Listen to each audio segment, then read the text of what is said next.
Bonjour à tous et bienvenue pour cette nouvelle vidéo de la newsletter de Tilsit. Cette semaine, nous allons étudier la sidra de Toledot. Toledot voit la naissance de Jacob et d'Esav, donc Jacob et Ésaü, qui sont les enfants de Yitzhak et de Rivka, de Rebecca et d'Isaac. Ces deux naissent avec des dispositions qui les tendent l'un vers le calme, vers l'intellect, l'autre vers le bruit, vers le matériel. Et puis ces deux grandissent, chacun développant leur disposition naturelle, et arrive un moment où Yaakov va, sur le conseil de sa mère, va tromper son père Isaac et va prendre la bénédiction qui était réservée à l'aîné. Nous n'allons pas entrer dans cette discussion, à savoir comment est-ce que Yaakov, comment est-ce que sa mère peut faire telle chose, mais passons directement à la bénédiction en question. Cette bénédiction, elle est intéressante parce que, d'une part, elle n'est pas si extraordinaire. Plus tard, Yitzhak bénira son fils Esav d'une manière qui a l'air au moins aussi bien, sinon meilleure que celle de Yaakov. Mais que lui dit-il? Il lui dit « Veitel necha ha-Elohim mital ha-shamaim umeshemene ha-aretz verov dagan vetirosh ». Donc il lui promet, et il le bénit, il lui promet que Dieu lui donnera, qu'il lui donnera du meilleur de la terre, qu'il lui donnera, il fera en sorte que la pluie tombera pour lui, et qui lui donnera donc des moissons, et qui lui donnera des vendanges. En fait, il lui promet la prospérité matérielle. Le verset suivant est également intéressant. Ya'avduchamim, que les peuples te servent, veishtachavu lecha leumim, et que les nations se prosternent devant toi. Gevir le'achecha, soit un chef pour tes frères, veishtachavu lecha beneimecha, et que les fils de ta mère se prosternent devant toi. Orerecha arur, mevarecha baruch. Que celui qui te maudit soit maudit, et que celui qui te bénisse soit béni. Très bien. Et il y a un parallèle qui est fait, nos sages font un parallèle entre cette bénédiction-là, et en particulier Rashi, c'est entre cette bénédiction-là, qui est faite à Jacob, et celle de Bilam. À propos de Bilam, il est écrit l'inverse. Si pour Jacob, il est écrit que ceux qui te maudissent soient maudits, parce que celui qui te maudit soit maudit et que celui qui te bénit soit béni, pour Bilam, c'est écrit l'inverse. Il est écrit que celui d'abord, que celui qui te bénit soit béni, et que celui qui te maudit soit maudit. Finalement, la même chose, qu'on inverse l'ordre. Et Rashi intervient et nous dit quelque chose de très intéressant. Il dit l'ordre de celui qui te maudit, qui te bénit est inversé, et c'est normal, ça a du sens. Pourquoi? Parce que la vision d'une personne qui ne cherche pas la justice, une personne qui ne s'inscrit pas dans une quête authentique, cette personne-là va vivre sa vie et va rencontrer au cours de sa vie, un rachat va rencontrer au cours de sa vie beaucoup de gens. Il y a certains qui vont le plébisciter, du reste, un rachat ou un sadique, un homme juste ou un homme au contraire injuste, les deux vont rencontrer des gens qui vont les plébisciter pour des raisons différentes sûrement. L'un, ils seront en émoi devant la qualité morale de celui qui fait des efforts pour s'améliorer et pour améliorer ceux qui les entourent.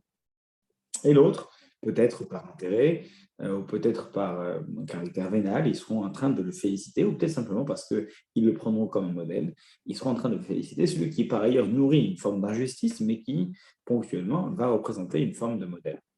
Alors, les deux vont rencontrer des gens qui vont les bénir, enfin, en tout cas, qui vont les encourager, et des gens qui vont les décourager. Et ça, c'est quelque chose qui existe des deux côtés. Seulement, l'ordre est différent. Le tzaddik, celui qui s'efforce de faire des efforts, et bien lui, au cours de sa vie, d'abord, il va rencontrer des gens qui vont le décourager. Il va rencontrer des situations qui vont lui rendre la vie difficile. Ces efforts vont être difficiles à fournir au début. Il va falloir pédaler très fort, comme dans une côte, pour arriver tout en haut.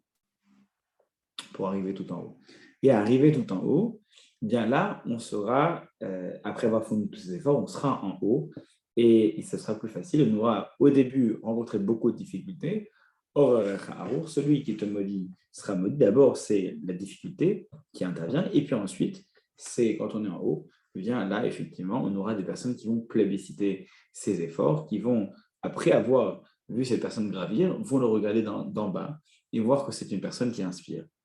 Et c'est l'inverse pour le rachat. Le rachat, au contraire, c'est celui descendre, qui va descendre et qui va trouver un chemin qui va lui être agréable, facile, et des personnes vont le regarder et vont parfois avec admiration. Et en descente, ça va très vite. Donc, voilà, cette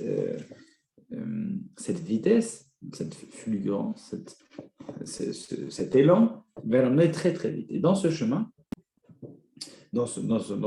qui va peut-être lui fournir une forme voilà, de confortabilité sur le plan matériel, qui va lui donner peut-être une forme d'aisance et donc d'admiration de la part de ceux qui admirent cette aisance-là. Eh bien, il va rencontrer des gens au début qui vont peut-être avoir besoin de lui, peut-être qu'ils seront intéressés, peut-être des gens qui le prendront comme modèle.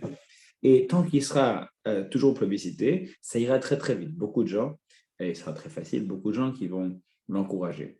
Et c'est sûr que la descente, dans une vallée, la descente en VTT, ça va très vite. Mais arrive le moment où le plat arrive. Et c'est-à-dire où là où la vallée s'arrête et c'est la montagne qui commence. Lorsqu'on est tout en bas et que maintenant ça s'arrête, on est arrêté, soit par la police, soit par les regrets, par les remords, par son sens de l'équité, par ceux qui l'entourent. Bref, ça s'arrête. Et là, par contre, pour arriver à prendre conscience de cela et recommencer à monter, c'est là que ça devient difficile. Et c'est la raison pour laquelle c'est inversé. À propos des tzadikim, on dit d'abord que les gens, c'est difficile dans les trains, c'est difficile de conserver son sens de l'équité. Donc d'abord, on nous conseille, d'abord on nous décourage, d'abord on nous rend la vie difficile, mais lorsqu'on y arrive, là on est plébiscité et pour longtemps. À l'inverse, d'abord on est béni, et puis ensuite, lorsque tout s'arrête et que tout le monde s'en va, c'est là qu'intervient plus tard la difficulté qui, elle, est durable et difficile à inverser. C'est la raison pour laquelle la bénédiction de Yitzhak est tellement importante. Elle lui apprend qu'en réalité, être béni dans ce monde, c'est d'abord de prendre conscience des efforts qui doivent être fournis pour devenir une personne inspirante. Et ensuite, au terme de ces efforts, au terme de ce chemin de vie, là se trouve le piédestal, là se trouve l'aisance à laquelle on peut aspirer.